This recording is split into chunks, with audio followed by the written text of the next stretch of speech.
Hey everyone, and welcome to today's episode of the vlog. In today's episode, I have got so much to do to the car. We have to get the exhaust off so we can clean out the DPF filter. We need to take off that EGR pipe and get that all cleaned out. We need to change the oil. We need to replace the oil. We need to change the oil filter, and all of that before the rains come, because this weekend is not good. So let's crack on now. Let's not waste no more time. Let's get on and start stripping that car. Van, I keep saying car, it's a van. Anyway, let's get on with it. Okay, so we have jacked the van up. She's nice and high now. I'm doing all this outside because I don't want to make a mess of my garage floor. Don't really want to make a mess outside here either, but I'd rather do it out here than the garage. So the plan is to take off the DPF, which is this. I've cleaned up this is a lambbar sensor, not an EGR valve. I keep getting my valves mixed up, but this is a lambbar sensor, as someone rightly highlighted in the comments. I've just given that a bit of a clean. I've cleaned up some of the areas where the oil has sprayed last week. So now the first thing I'm going to do is going to drain the oil from underneath, and then we will see how we get on. Right, it's just coming to the end, but look how much oil. I'm going to fill it up in some 5-litre jugs and just measure how much, but that's looking like at least 8 or 9 litres of oil coming out of there. I've never had that jug that full before, so you can just imagine how much oil was sitting in this thing. This thing was literally drowning in oil. A lot of you said it's actually diesel. You're probably right, and this is as a result of the DPF full, but man, just look how much there is in there. That's incredible. Right, I'm now going to take off this pipe here. Just got some liquid delivered, which will clean this EGR valve out. So we're going to take this off, just a couple of points at the end there, and we'll give us a clean up. We'll see how bad it is as well. Alright, let's get this valve out and see what state that's going to be in. I'm not expecting it to be in a good state, but let's take a look. It's going to need a good old clean, that's for sure. Here we go.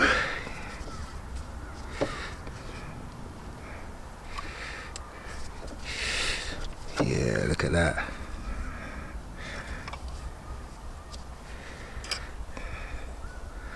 Look at that.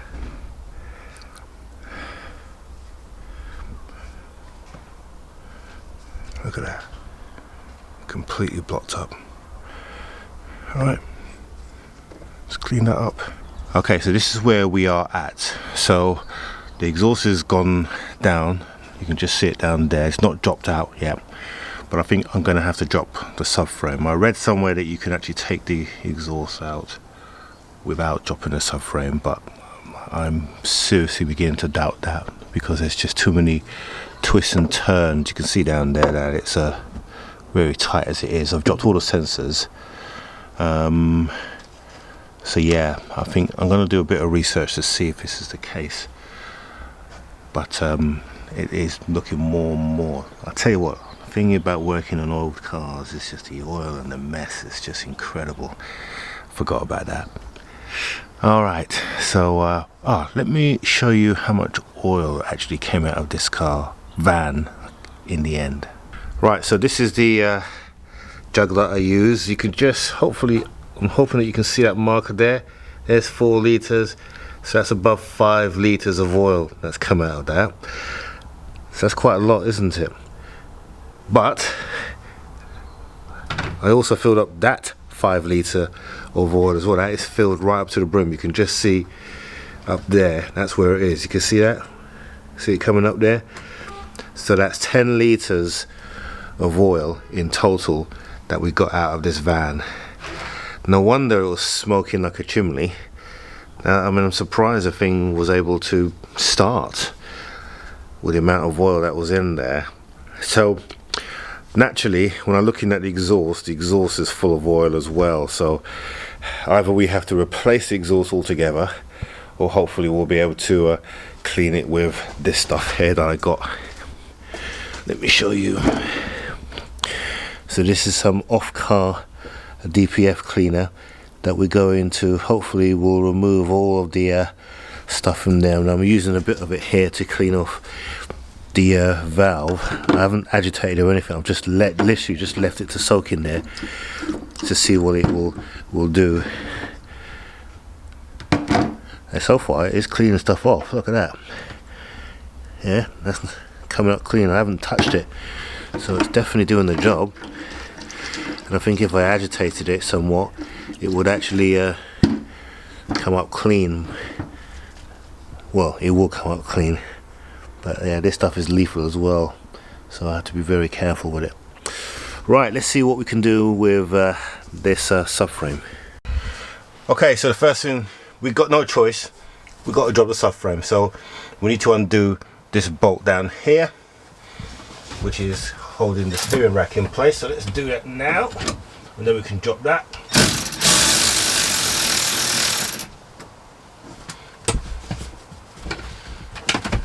A little bit more.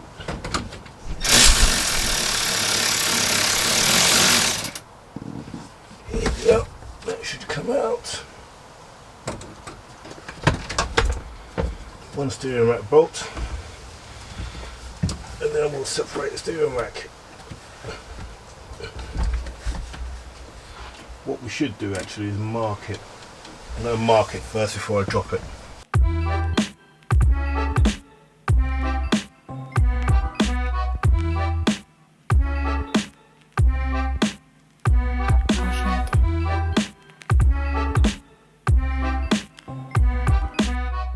One eternity later. Good news, we got him off. Dropping the subframe, that did the trick. It's the only way you can get this off. Just look at the state of that though. Can you see in there? It's absolutely thick. So, how we're going to attempt to clean this, and attempt is being the operative word because it's so gunked up with oil, I don't know whether it will clean up. We're going to get the DPF cleaner, we're going to pour it in on that end, because all the dirt is here. This is where it's all going to clogged up. If you put it in here, all you're going to do is push the dirt through the clean part of the exhaust, and we don't want to do that. So we'll do it from this end here. I'm going to take this sensor off and just check it, make sure it's okay. This sensor as well. I'm going to have to clean them up because they're all going to be fouled with oil. And then we'll push. We're literally just going to pour it that in, and just going to let it come through. We'll stick it in a bucket and we'll leave it overnight, and then we're going to flush it through water, and then hopefully we'll be able to resurrect this. If not, going to have to get another one, or a reconditioned one. When I say reconditioned one, I mean one that's been taken apart, cleaned and repurposed, rather than buying a brand new one, which costs a ludicrous amount of money, about 600 quid when I last checked. Right, okay, so that's good. So we're going to start the prep work for that. Right, update. Let me show you where we are. So we've just dropped this pipe along here, the rubber hose. That's over here. Nightmare to take off. It's off now, and I've taken off the 2 bolts underneath. So we've got 1 more bolt to undo, and then that should be the throttle body out the way. We can inspect that. So let's do that now.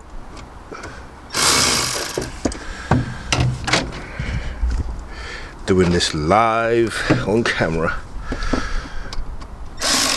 Okay, just get you in.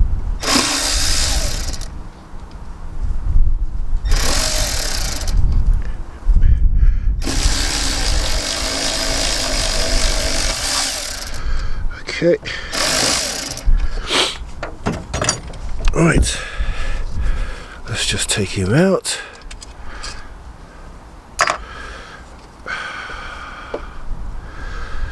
Okay. Actually, he's not as bad as I thought he was going to be. So we'll give him a clean up. The other end. Yeah, not bad at all. That's actually, that's in pretty good nick. So he just needs a clean. So now we just need to undo this pipe here, and then we can move this out of the way. I've just taken that pipe out, so that's now out of the way. So we've literally got a clear run to take this out, which is what we needed to do. I think there's a little plastic noggin we've got to take off for the dipstick, because we've got to take that off, but we should be good to go. All right. Okay, for now we're just going to check. Ooh, there we go. Ooh, she missed it. Oh, there we go. Okay, got some water. So we're just inspecting this to see if we got this is the source of the contamination. So you can see the oil wells where they go, and the okay, I'm not sure whether that has actually been damaged. I'm going to clean it up and then we'll take a look. If not, we have to get that whole unit off and take it and change it over. Okay, so here's our components that we've taken off. So we've got our DPF, which is absolutely filthy, as you can see in there. That needs to be cleaned. Don't know if it's going to be worth, if we can save it, but we'll try.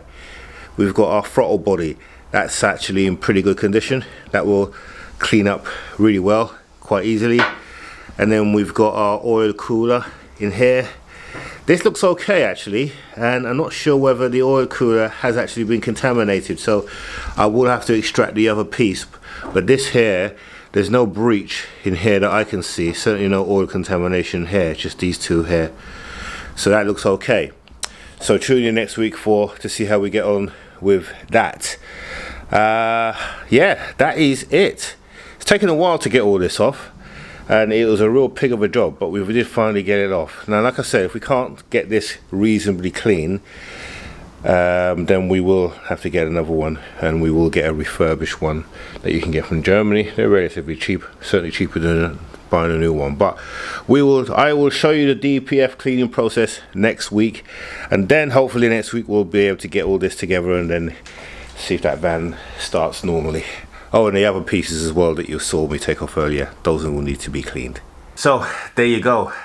We have certainly got our work cut out on this van, and you know what the most upsetting thing about this is it's just neglect. It's just somebody hasn't bothered to maintain the van.